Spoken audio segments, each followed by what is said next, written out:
është era e parë që ndodh dhe s'mund ta paragjykoj se nuk e di se si do funksionojë, me thënë drejtën. Doja ta shoh. Jo, perceptimin tuaj, sepse sapo fole për dikë që i ka të gjitha pushtetet, gjitha mekanizmat, gjitha mundësitë për tani vota e diasporës si logjik është vota më pak e ndikueshme, sepse nuk është si më thënë e bleshme. Pra njerëzit jetojnë atje, nuk kanë interesa drejt për drejta me çfarë ndodh në Shqipëri. Pra me një vend pune, me një tender. Po mira kërkesa e refuzuar për shembull. Po për të votuar. Tani unë nuk di nuk di të them kush refuzoi kë. Nuk di të them nëse u refuzua qëllimisht edhe të kenë hy tani patronazhistët që të kenë gjetë edhe se kush është ai i refuzuari. Pra ai është i atyre refuzoje këtë. Mendoj që ata nuk kanë plotësuar kriterë dhe kaq. Besoj shkoj me këtë version. Nuk mendoj që të kemi arrit deri në këtë fazë ku të ketë patronazhim edhe për njerëzit që janë ku dëgjon në Francë ose në Angli, që të kuptohet që sa punë do t'i bëj në këtë fushat Berishës Krisla Civita? Krisla Civita thjesht vjen merr lekët këtu, merr ca para. Krisla Civita nuk do bëj asgjë sepse nuk ndikon kërkund. Domethënë Krisla Civita është një lobist ose një mentor, se ai tha që nuk jam lobist. Një mentor, një strategjist që do marrë ato parat, që Partia Demokratike s'po na thot sa është fatura dhe ku i gjeti këto parat për të paguar, se nuk vjen për lek xhepi ai, pa një $10 milion. Le të themi. Po nëse janë 10, janë 5, po këtë 5 ku, po si pse? Po këtë 5 ku e gjetën këta? Prandaj duhet spaku. Se po ti hy spaku, siç duhet me i hy, dalin se kush i nxjerr parat, kush i paguan parat, si financohet propaganda politike, edhe te xhepi Berishës, edhe te xhepi Ramës. Po të futet spaku te xhepi, dal aty del one i Zamir Mane nga krau djathi i xhepit, one i Qet Kastrati, këti one i Shkëlzem Berisha, one i Bashkimula, one i gjë tjetër, pra dalin këto emra, se gjitha përgatiten me zarfa para zgjedhjeve. Kështu që se nuk i dihet, ta gjithsesi e ndaj një kosto. Këto e kemi për zgjedhje. Edhe këtej se si dihet variantit. Prandaj spaku duhet bëj ndërhyrjet e duhura, ndërkohë që KQZ-ja duhet na bëj transparente të gjitha burimet e financimit partive politike. Se nëse do të bësh një garë vërtet, garë është realizuar kur po se kërkuam, s'do realizohet se ne me këtë variant për Ciptas, kështu që e dashur, po nuk e tham. Shpreson shumë, po nuk e tham. Po mirë, po se tham asnjëherë do. Mi hajde se themi dhe në rregull. Hajde bëjmë sikur se kemi mendjen. Unë sapo thash një gjë të rëndësishme tani, mendoj që e thash të rëndësishme se e thash dhe me emra. Po, e kupton? Mund të jem un gabim, nuk janë këta financuesit shumë mirë, kemi të pastër, po ta dim. A ka ndikime të sipërmarrjes madhe oligarkëve tek partitë politike? Sa? Si? A janë këta njerëzit që çojnë sot para se do marrin nesër investime strategjike? Do marrin mijëra hektar metra katror për fshatra turistik? Apo si janë? Se këta janë pra. Si dolën këta?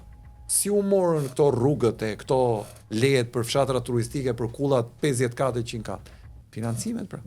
Unë financoj sot zgjedhjet, ti do më japësh nesër leje. Pa i hyrë detajeve, sepse është temë tjetër, po sa do t'i kushtoj elektoralisht Partia Socialiste Erion Veliaj në burg? 0. Pse? Sepse Erion Veliaj është një krijesë politike e krijuar në mënyrë artificiale dhe absorbuar nga Partia Socialiste, i rritur mbi kurrizin e Partisë Socialiste. Pra, kujtoheni besoj që Erion Veliaj përfaqësonte lëvizjen mjaft dikur. Pastaj lindi partia G99. Po pse si ka fituar 3 mandate? E cila G99 nuk mori dot nuk kaloi dot as pragun e përqindjes bazë për të futur në parlament. U infiltrua brenda Partisë Socialiste, të gjithë, pra si lëvizje, Erion Veliaj, Arbër Mazniku, Endri Fuga që është eminenca e kryeministrit për mediat, kush ishte tjetër aty tani se nuk po Elisa Spiropali, gjithashtu, Pra kanë qenë këta grupi i lëvizjes mjaft që hynë në shtratin e Partisë Socialiste, nxorën socialistët nga loja, pra që u bë rinjë e famshme. Po kanë pasur sukses. Po s'kan pas sukses pra sepse suksesi është. Po dhe Elisa që kur menaxhoi fushatën në zgjedhjet në Shkodër. Sukses është si me çaj menaxhoi. Mori një Po ai ishte drejtuese në Shkodër. Sa para u bën një herë. Që fitua Bashkia e Shkodrës. Po e di se unë po të futesh në po të futesh në YouTube para se të bëheshin zgjedhjet, e kanë paracaktuar që do jetë kryetare e parlamentit madje, po. Nuk janë kaq të patalentuar këta që përmenden në sensin si talentuar për PSD. Makinerisë votave në Partinë Socialiste. Besoj që edhe mua po të më jepnin në Bashkinë e Tiranës, do isha shumë i famshëm, të garantoj për një vit e gjys 2 vjet. Do më donin në gjithë Tiranën, se një pjesë më duan, se më njohin, po. Do më donte edhe ajo pjesa që s'mjef. Të japësh leje dhe të kesh pushtet financiar dhe ekonomik, do krijosh lobim patjetër dhe do kesh mbështetës. Po kjo ndodh vetëm nëpërmjet një partie politike nga mbrapa. Është ta thjeshtoj. Sot ti ke një emër në tregun mediatik. Nëse ke mbrapa dhe një logo të fuqishme, do jesh shumë herë më e fortë. Nëse do kesh vetëm emrin tënd, betejë jote është shumë e mundimshme, po shumë e vërtetë. Ose në një skuadër futbolli, një lojtar i mirë. Patjetër, kjo është ndryshe kur luan me Realin e Madridit, dhe është ndryshe kur luan me një skuadër më të dobët, po e nxjerr kampionat e skuadrën e dobët. Maradona u bë i madh, se ta bëjmë çik për njerëzit më të kuptueshme, sepse doli kampion me Napoli. Nuk doli me Juventusin, ose me Interin, ose me Milanin në vitet 90, por nxori Napolin kampion. Dhe doli dhe kampion bote me Argentinën. Pra, prandaj ishte i madh, se ishte vetja, ishte ai. Pra, ishte krijesë vetë e bër bio nga fillimi deri në fund të karrierës tij.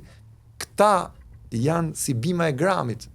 Futen në trupin e grurit, i marrin gjithë ushqimin grurit, madje dëmtojnë grurin, pra dëmtojnë partinë, siç e kanë dëmtuar duke e rrjep, me këtë degenerim që i kanë bërë PS-s këta, nga pikpamja e korruptimit edhe, si më thënë, dëmtimit të imazhit, nuk e ka bërë njëri.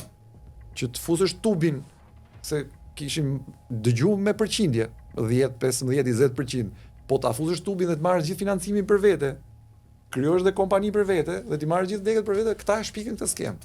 Tani, është hera e parë që në zgjedhje nuk, po themi, Ambasada Amerikane gati e ka ulur qepenin, nuk ka një ambasador Amerikan, se jemi mësuar se herë kishte zgjedhje dhe rezultati shpallej para. Po më mirë.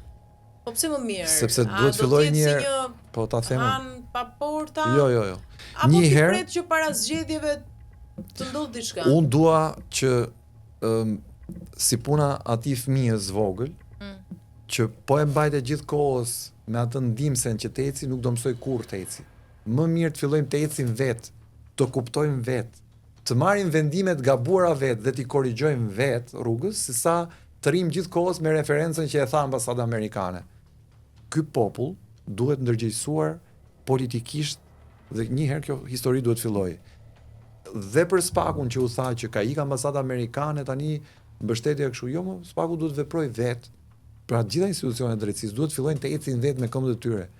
Pra të marrin vendime, të marrin gjykime, vlerësime, akte, konkluzione dhe rezultate pa pas nevojën e një suporti me domosdoshmërisht nga ndërkombëtarët. Duhet bjerë kjo çështja se gjithë jetën kemi jetuar me ndërkombëtarët. Një herë kemi jetuar me Jugosllavët 1945-ën, pastaj me sovjetikët, pastaj me kinezët, pastaj ngelën vetëm se u çmendën Veroxha edhe hiku nga trut edhe ngelëm ashtu siç ngelëm, pastaj me amerikanët, pastaj gjithkohës herë europian, herë amerikan, herë ambasadori X, herë ambasadori Y, ne gjithë jetën kemi nevojë për i tutor. Duhet fillojmë mendojmë që s'kemi nevojë për tutor, kemi mend tona, ndërgjegjen tonë, gabimet tona dhe korrigjimet tona. Kështu mendoj. Ne po i shohim efektet e Trump në gjithë botën. Po. Ka shumë nga ata që thonë, për shembull, që mund të ndikojë edhe në Shqipëri, meqense jemi në moment zgjedhjesh. Si mund të ndikojë? Ka edhe nga ata që thonë ai që do të fitojë këto zgjedhje të 11 majit, do thotë që atë do Amerika, etj. Trumpi është një biznesmen. Unë nuk e preferoj si politikan, vetë, personalisht. Domethënë, e quaj një aksident politik. E para është një megaloman, një delirant i cili më bezdis kur e shoh me sjelljen e vet, por është zgjedhja e amerikanëve. Fuqia që ka Amerika, natyrisht, është aq e madhe, saqë nëse do mund ndikojë edhe në Shqipëri. Ata po thonë ne do marrim Groenlandën se kështu duam ne. Ne do marrim Kanadan se kështu duam ne. Këtë luftën që i kanë shpallur Sorosit për shembull. Po, shiko. Një luftë e organizuar si luftë klasash politike nuk mund rregullohet duke bërë një luftë tjetër klasash politike. Pra, po e marr për analogji me ato çka ka ndodhur në Shqipëri. Nëse ne gjatë diktaturës persekutuam njerëz dhe burgosëm njerëz politikisht, kur erdhi demokracia është njësoj sikur këta njerëz të dilnin nga burgjet dhe të persekutuarit vinin nga vendet ku kryenen internimet dhe të merrnin një fushat shpagimi me të njëjtën mënyrë ose dhe më ekstreme ndaj këtyre që i persekutuan. Pra, unë nuk mendoj që me metoda diktatoriale mund të rregullosh një diktaturë ose një konspiracion. Mund ta shpërbësh atë, po jo me metoda të një profili ekstra ligjor ose ekstra normal, demokratik. Me këto dekretet ekzekutive që lëshon Trumpi, si t'jen receta nga ato programet e veta që bënte kush ishte i aftë, që ka pas bërë përpara, mua më duket që Amerika ka hyrë në një lloj eksperimenti të cili nuk i dihet fundi. Jo, më tepër pyetja ishte a ke pritshmëri jo, s'kam pritshmëri se nuk e di. Ky është njëri i paparashikueshëm. Ky është një njeri i paparashikueshëm. Pra Donald Trump është njëri i paparashikueshëm. Dhe nuk e di a është në fokus Shqipëria, unë nuk besoj që jo, sepse ai nuk ka në fokus Ballkanin fillimisht, pra rajonin ton, e jo më Shqipërinë. Po ndoshta mund i vi momenti që djali i Trumpit zbarkoi në Serbi. Për interesa mund zbarkoj kudo. Për interesa ai është biznesmen, pra. Ata janë familje biznesmenësh. Pra, ata bëjnë biznes. Dhe ata bëjnë biznes me çdo qoftë.